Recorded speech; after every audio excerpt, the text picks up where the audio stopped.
Just gonna make a quick video about what I'm learning about the 555 IC. A big part of this circuit is the SR latch. Basically stands for set and reset latch. On the right here, I kind of have just a bare bones set reset circuit. Basically, when I push this button, right now power is going through here and to the base of this transistor, which allows power to flow from this LED to the collector of this and then out through the emitter. When I push this, power is diverted from the base into the negative terminal there. And then when that happens,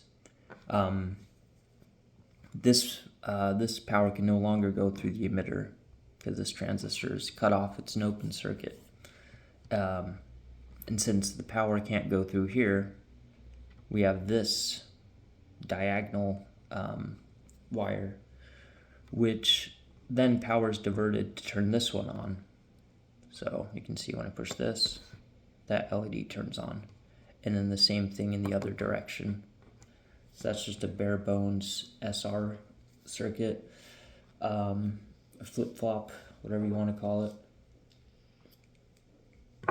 And then over on the left here, I have a 555 timer. And on the inside, there is an SR latch.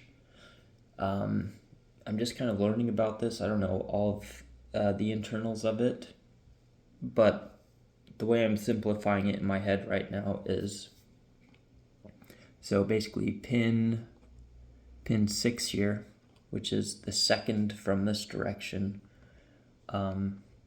This is one of the inputs to an opamp, and this is the positive or the non-inverting input for an opamp.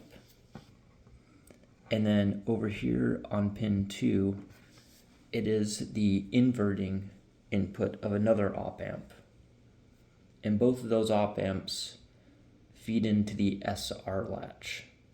So this one on this side, this is the inverting input. That goes to the set portion of the flip-flop.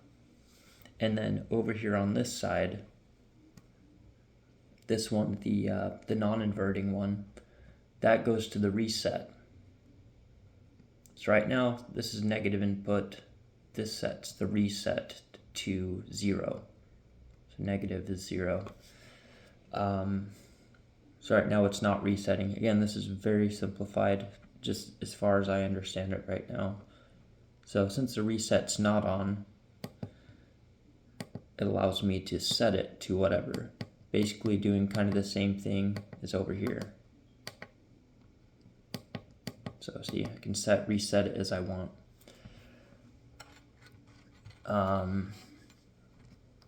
Let's see, what was I going to do next? Yeah. So if I set the reset to 1, oh, by the way, these buttons, yeah, these are just diverting. So this is, when I push this button right here, this is feeding from negative all the way to the trigger, which is the inverting. So that basically sets output to 1, and then this goes to the reset bypass. So it resets it back to 0. All right, yeah, again, this is just my understanding so far. I have no idea if I'm totally right on this, but this is something I found interesting. So on the reset latch, if I set that to 1, so if I take this resistor and put it into the positive instead of the negative, so now it wants to reset. And it's resetting to 0.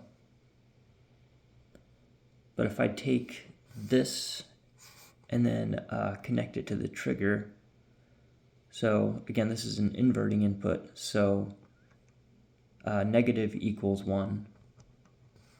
So now it's turned on, and it doesn't want to turn off because the reset is there. So it's always resetting to that. It's resetting to 1. But then if I take this leg of this, oh, sorry, you didn't see that. Yeah. So that's 1 now. And if I take this resistor and put it here, over to positive, again, it's inverting, so it's negative. So now it wants to stay at 0 because it's resetting. The reset is on. Again, wants to stay at 0, wants to stay at 1. Yeah, just something I found interesting, just documenting, just so I can remember, but that's about it. Thanks, bye.